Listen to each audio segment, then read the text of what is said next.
నాడు రాజ్యాంగ స్ఫూర్తి ధ్వంసమైంది. దేశ చరిత్రలో ఎమర్జెన్సీ కాలం ఒక చీకటి అధ్యాయం. ప్రాథమిక హక్కులను కాలరాశారు, పత్రికా స్వేచ్ఛను హరించారు, నేతలు విద్యార్థుల్ని జైల్లోకి తొక్కారు. నాకు అదో అనుభవపూర్వక అభ్యసనం అని చెప్పేసి ప్రధానమంత్రి నరేంద్ర మోడీ అంటుండు.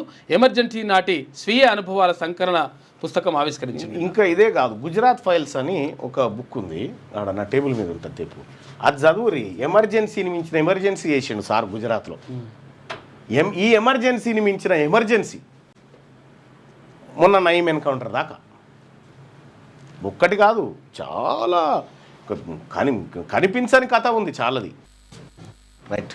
రానా అయూబ్ రాసినటువంటి గుజరాత్ దుర్మార్గ పాలనపై రహస్య నేత్రం అని చెప్పి స్టింగ్ ఆపరేషన్ చేసింది ఈ అమ్మాయి.